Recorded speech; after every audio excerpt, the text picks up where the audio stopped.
वो अलग अलग देशों, मतलब दो स्रोत थे यहाँ पे। एक था आंतरिक भारत शासन अधिनियम जो आया था, उसके हिसाब से उससे लिए गए हैं पूरे। और इसके बाद कुछ बाह्य स्रोत भी थे, जैसे दूसरे देशों से कॉपी पेस्ट किया गया है, ठीक है।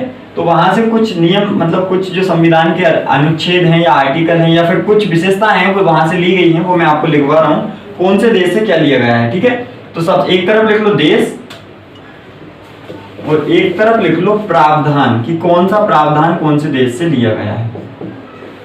अगर बोला जाए कि सबसे ज्यादा, सबसे अधिक किसी देश का संविधान अपने संविधान में कॉपी पेस्ट हुआ है, तो वो हुआ है ब्रिटेन का। किसका? ब्रिटेन का, ठीक है, मतलब यूके, यूनाइटेड किंगडम। इसके बाद लिखो सबसे पहला देश है ब्रिटेन, लिखो इसमें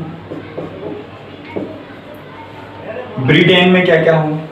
एक सबसे मेन चीज लिखी, वो ली थी संसदीय शासन प्रणाली। संसदीय शासन प्रणाली ये कहां से ली अपन ने? ब्रिटेन से लिए। इसके बाद है संसदीय विशेषाधिकार। संसदीय विशेषाधिकार, इसको वीटो पावर बोलते हैं ना।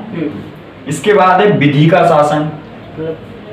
इसी ब्रिटेन में, हाँ इसी ब्रिटेन से इतनी सारी चीजें ली। पहला लिया संसदीय शासन प्रणाली, संसदीय विशेषाधिकार, विधि का शासन,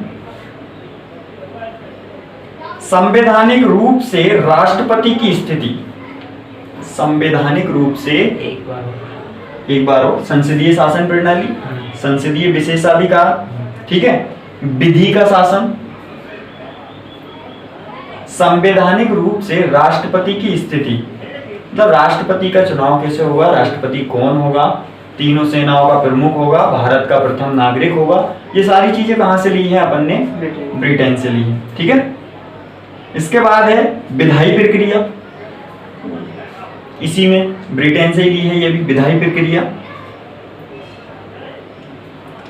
विधायी प्रक्रिया के बाद है एकल नागरिकता, इंपोर्टेंट चीज है एकल नागरिकता।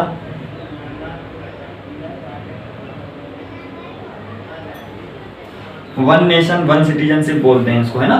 एक ही देश की एक ही नागरिकता होती है। सर फिर कश्मीर वालों को कहीं कहीं, हाँ कश्मीर वालों को फिर दो हुई अगर वो अलग नहीं, कश्मीर वालों की दो कहां से हो गई? वन नेशन वन सिटीजनशिप मतलब है एक देश में एक नागरिकता।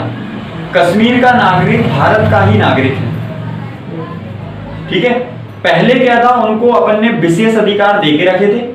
अब जब 370 हटाया गया तो वो जो विशेष अधिकार हैं वो हटा लिए गए। अब वो अपने जैसे कॉमन मैन, जो नागरिक भारत के अन्य राज्यों का है वही नागरिक हमारा कश्मीर का है, और उसे केंद्र शासित प्रदेश घोषित कर दिया गया, ठीक है। जिससे क्या हुआ कि अब पूरी तरह से भारत क्या हुआ, एक संघ के रूप में उभर के आया है।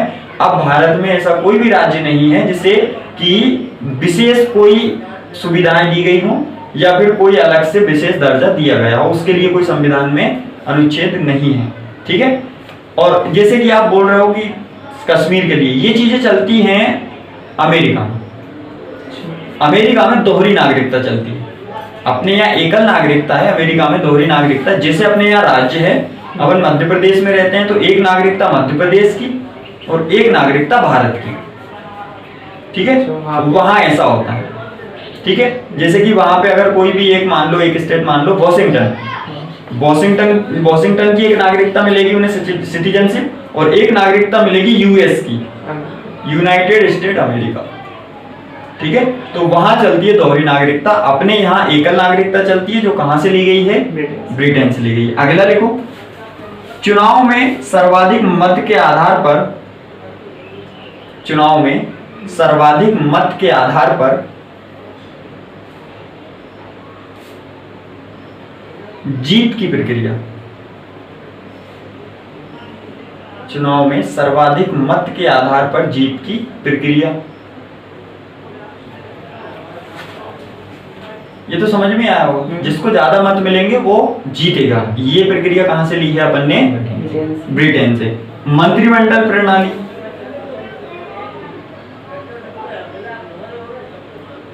मंत्रिमंडल प्रणाली, और एक है परमाधिकार लेख। परमाधिकार लेख,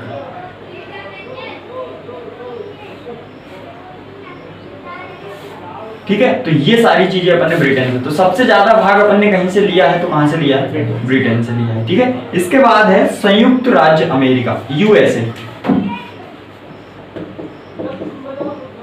दूसरे नंबर पे यूएसए। ठीक है, तो यूएसए से क्या लिया है? सबसे पहली इंपॉर्टेंट चीज है मूल अधिकार। मूल अधिकार अपन ने कहां से लिए हैं? अमेरिका से लिए हैं। न्यायिक पुनर्विलोकन, न्यायिक पुनर्विलोकन, न्यायिक पुनर्विलोकन का मतलब है कि जैसे कि आपने देखा होगा कि कोई भी अगर न्याय के लिए आप जाते हो न्यायालय, ठीक है, आपने जो आपका मुकदमा है वो आपने डिस्ट्रिक्ट कोर्ट में लगाया, डिस्ट्रिक्ट कोर्ट से जो मुकदमा है, मतलब कि जो वहां का डिसीजन है वो आपके अगेंस्ट चला गया, आपके विरुद्ध चला गया, तो आप क्या कर सकते हो? इस डिस्ट्रिक्ट कोर्ट के डिसीजन को हाई कोर्ट में जाके क्या कर सकते हो? चैलेंज कर सकते हो। मतलब ये न्यायिक पुनर्विलोकन हो रहा है। वैसे एक बार डिसीजन आ चुका है, लेकिन एक बार फिर से उस पर विचार किया गया हाई कोर्ट में, हाई कोर्ट ने भी आपके विरुद्ध दे दिया, तो आप क्या कर सकते हो? आप सुप्रीम कोर्ट में जाके लगा सकते हो। और अगर आपने इस सुप्रीम कोर्ट में लगा दिया और सुप्रीम कोर्ट में से भी अगर आपके विरुद्ध अगर आता है, तो एक मात्र बचता है ऑप्शन राष्ट्रपति। राष्ट्रपति के पास आप अगर दया याचिका लगाते हो तो उसको अधिकार होता है कि वो आपका जो दोष है या फिर जो आपकी सजा है, या तो उसको कम कर दे या उसको माफ कर दे। ठीक है, ये राष्ट्रपति के हाथ में होता है। ठीक है, आगे न्यायिक पुनर्विलोकन के बाद है संविधान की सर्वोच्चता। संविधान की सर्वोच्चता। अब ये संविधान की सर्वोच्चता से क्या मतलब है? संविधान की सर्वोच्चता से मतलब है कि सुप्रीम कोर्ट जो होगा वो संविधान से कुछ छेड़छाड़ नहीं करेगा। समझ में आया? क्योंकि जो संविधान मतलब सुप्रीम कोर्ट होगा वो डिसीजन अपने हिसाब से देता है, हाँ। लेकिन वो ना तो संविधान के कोई आर्टिकल से छेड़छाड़ करेगा, ना वो उसकी संसदीय प्रणाली से छेड़छाड़ करेगा। क्योंकि अगर अपन देखें तो जो अपने सदन होते हैं, लोकसभा, राज्यसभा, ये संविधान से रिलेटेड है, हाँ। अगर इनके विरुद्ध अगर कोई कार्रवाई या फिर कोई वो होता है केस, कोई मुकदमा अगर होता है, तो सुप्रीम कोर्ट उन पर सुनवाई कर सकता है, लेकिन उनके अगेंस्ट कोई डिसीजन नहीं दे सकता। ठीक है, कभी प्रधानमंत्री के विरुद्ध कोई डिसीजन दिया है सुप्रीम कोर्ट ने? नहीं दे सकता। तो ये कहीं ना कहीं बोल सकते हैं कि संविधान की सर्वोच्चता दिखाई गई है यहाँ पे, कि संविधान यहाँ पे क्या है? सर्वोच्च है। जो उसमें लिखा हुआ है संविधान में, जैसे कि जो सर्वोच्च न्यायालय है, सुप्रीम कोर्ट है, वो एक अलग क्या है? एक अलग बोल सकते हैं उसको, न्यायपालिका है वो। और जो आपके पास क्या है? प्रधानमंत्री की जो मंत्रिमंडल है वो अलग है, वो विधायिका है। ठीक है, तो ये दोनों अलग अलग डिपार्टमेंट हैं, इनका एक दूसरे में इंटरफेयर नहीं होता। ठीक है, आगे इसके बाद है निर्वाचित राष्ट्रपति व महाभियोग। निर्वाचित राष्ट्रपति व महाभियोग।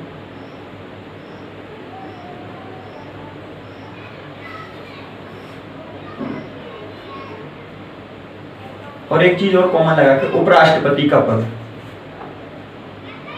अब ये निर्वाचित राष्ट्रपति तो समझ में आ ही रहा होगा, ठीक है, राष्ट्रपति का निर्वाचन कैसे होता है। ये महाभियोग क्या होता है? ये महाभियोग होता है, नहीं, महाभियोग से राष्ट्रपति पे चलाया जा सकता है। महाभियोग का मतलब है कि जो सदन में होते हैं विपक्ष दल, वो राष्ट्रपति पर महाभियोग लगा सकता है कि राष्ट्रपति क्या कर रहा है? तानाशाही कर रहा है, एक तरफा डिसीजन ले रहा है।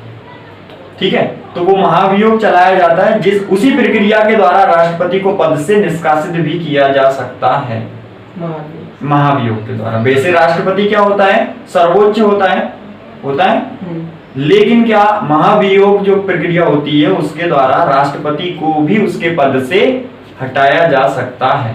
ठीक है, उसके लिए भी एक लंबी प्रक्रिया है, तो वो अपन आगे राष्ट्रपति पढ़ेंगे तब पढ़ेंगे। ये वो एक ट्रम्प पे लग चुका है। बिल्कुल, ट्रम्प पे एक बार लग चुका है महाभियोग, अपने यहाँ शायद अभी तक नहीं हुआ है ऐसा। ठीक है, इसके बाद आगे है कनाडा।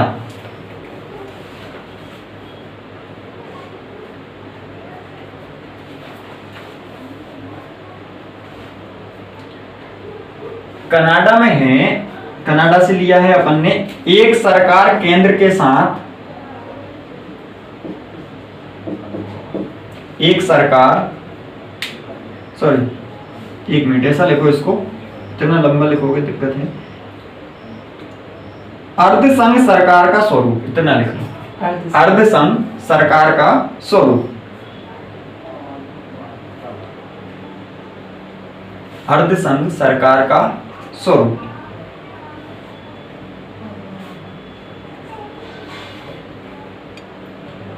अगला लिखो, अपशिष्ट शक्तियां केंद्र के पास,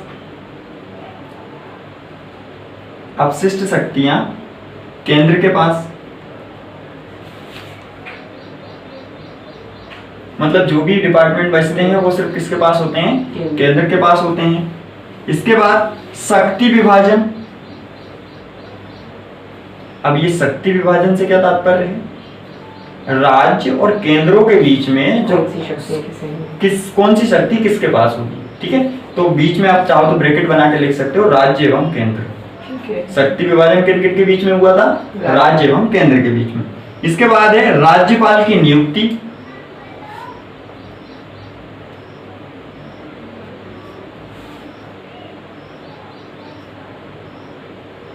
राज्यपाल की नियुक्ति,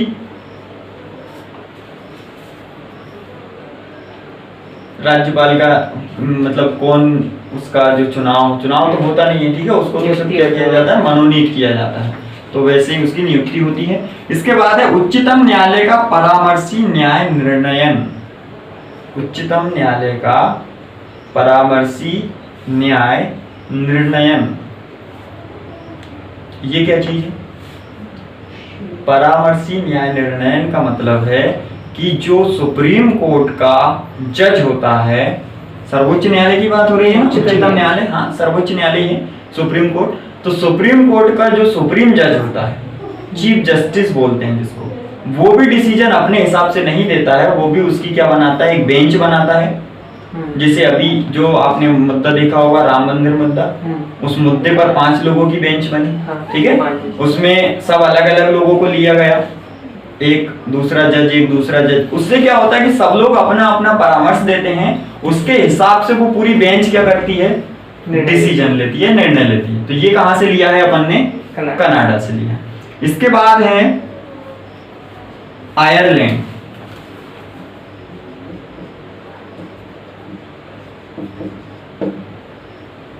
आयरलैंड,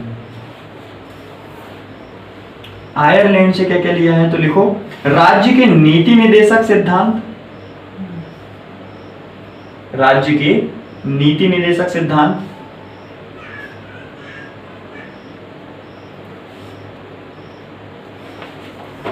राष्ट्रपति द्वारा राज्यसभा में साहित्य, कला, विज्ञान तथा समाज सेवा आदि के क्षेत्र में ख्याति प्राप्त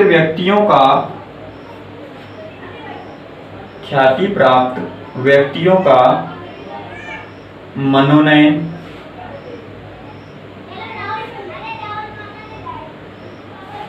इसका अर्थ क्या है? अवार्ड वगैरह मिलते हैं। बिल्कुल, पद्मश्री, पद्म भूषण, पद्म विभूषण, ठीक है, और भारत रत्न, ये जो 4 हैं, ये राष्ट्रपति द्वारा दिए गए पुरस्कार होते हैं, जो क्या दिए जाते हैं? अलग अलग क्षेत्रों में अलग अलग लोगों को दिए जाते हैं, ठीक है। तो ये सिर्फ वही है। इसके बाद है अगला लिखो, राष्ट्रपति की निर्वाचन संबंधी प्रक्रिया। राष्ट्रपति की निर्वाचन संबंधी प्रक्रिया,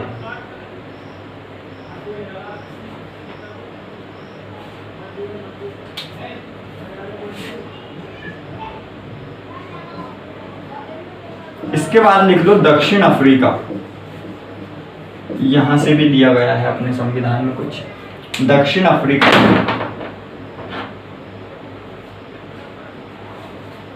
दक्षिण अफ्रीका से अपन ने लिया है संविधान संशोधन की प्रक्रिया। संविधान संशोधन की प्रक्रिया। क्या प्रक्रिया है अपने यहाँ संविधान संशोधन की? लोकसभा, राज्यसभा, हाँ, गुड। राष्ट्रपति। दोनों सदनों में से एक सदन से बिल पारित किया जाता है, दोनों सदनों से क्या किया जाता है, उसे पास किया जाता है। इसके बाद दोनों सदनों से पास होने के बाद 2/3 जो वोट है, 2/3 उपस्थित सदस्यों की संख्या का 2/3 बहुमत मिलना चाहिए। इसके बाद जब पास हो जाते हैं तो फिर राष्ट्रपति के पास वो प्रस्ताव पहुंचता है। अगर राष्ट्रपति के साइन अगर उस पर हो जाए तो वो संविधान संशोधन हो जाता है। ठीक है। इसके बाद है आपका राज्यसभा सदस्यों की निर्वाचन प्रक्रिया। राज्यसभा सदस्यों की निर्वाचन प्रक्रिया, ये भी अपन ने दक्षिण अफ्रीका से ली है।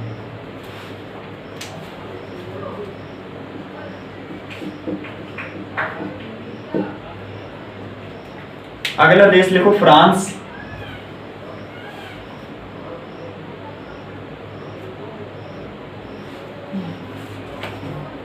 स्वतंत्रता, हाँ कॉमा लगाओ। समानता और बंधुत्व का सिद्धांत।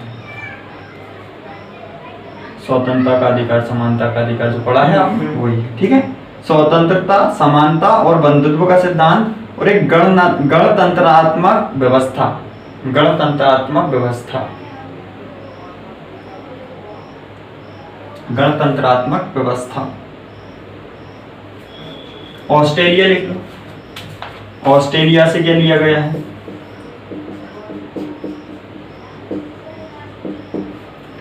ऑस्ट्रेलिया से लिया गया है समवर्ती सूची,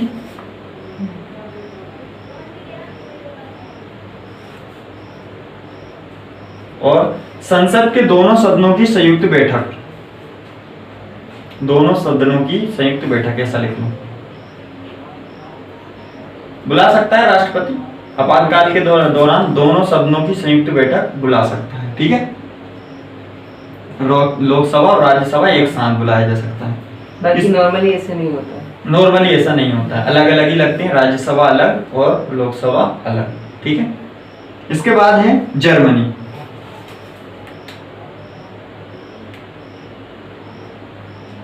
जर्मनी के ब्रैकेट में लिख देना बाइमर संविधान चलता है यहाँ। बाइमर संविधान।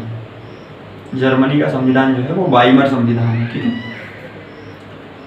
इससे सिर्फ एक ही चीज ली है और वो ली है अपन ने आपातकाल के समय मूल अधिकारों का निलंबन। आपातकाल के समय मूल अधिकारों का निलंबन मतलब जब भी देश में इमरजेंसी लगेगी आपके मूल अधिकार छीन लिए जाएंगे, आपको कोई अधिकार नहीं रहेगा। ठीक है। ना स्वतंत्रता का, ना समानता का, कोई भी अधिकार आपको नहीं रहेगा। इसके बाद है जापान। जापान, जापान में लिखो विधि द्वारा स्थापित प्रक्रिया। विधि द्वारा स्थापित प्रक्रिया।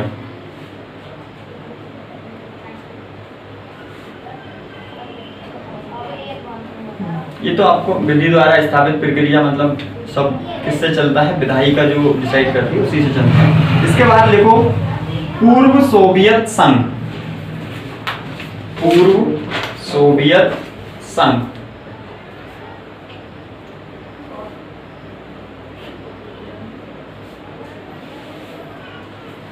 यहां से लिए थे मूल कर्तव्य। प्रस्तावना में मूल कर्तव्य कॉमा लगा के प्रस्तावना में सामाजिक आर्थिक राजनीतिक न्याय का आदर्श। राजनीतिक न्याय का आदर्श।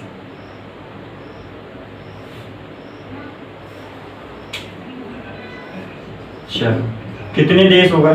11।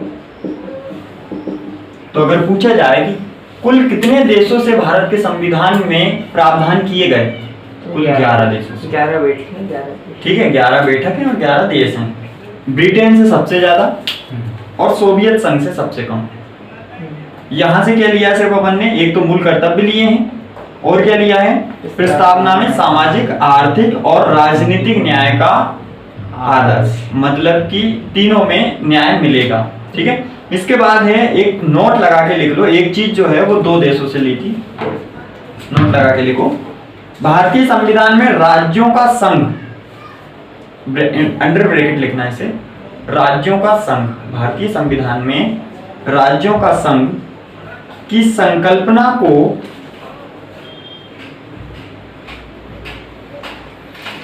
ब्रिटिश नॉर्थ अमेरिका, संकल्पना को ब्रिटिश नॉर्थ अमेरिका अधिनियम से प्राप्त किया गया है। ब्रिटिश नॉर्थ अमेरिका अधिनियम से प्राप्त किया गया है।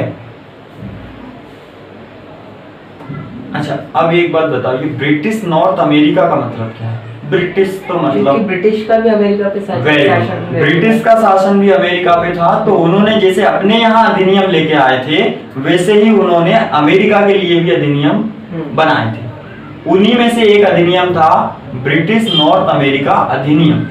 उसी में से अपन ने एक चीज ली है सिर्फ, वो क्या है, राज्यों का संघ। पहली लाइन में लिखा हुआ है प्रस्तावना में, भारत राज्यों का संघ होगा, मतलब अलग अलग राज्य होंगे लेकिन सबका एक संघ होगा, उसे क्या बोलते हैं, भारत बोलेंगे। ठीक है, तो ये चीज अपन ने कहां से ली थी, ब्रिटिश नॉर्थ अमेरिका अधिनियम। क्लियर हुआ? तो ये चीजें आपको याद करनी है कि कौन सी चीजें कहां से ली थी। इसमें ज्यादातर इंपॉर्टेंट चीजें पूछी जाती हैं सिर्फ, नीति निर्देशक तत्व कहां से लिए थे, ठीक है, और भी जो भी छोटी मूल अधिकार कहां से लिए थे, संसदीय प्रणाली कहां से ली थी। तो ये जो इंपॉर्टेंट चीजें हैं वो आपको याद रखनी है।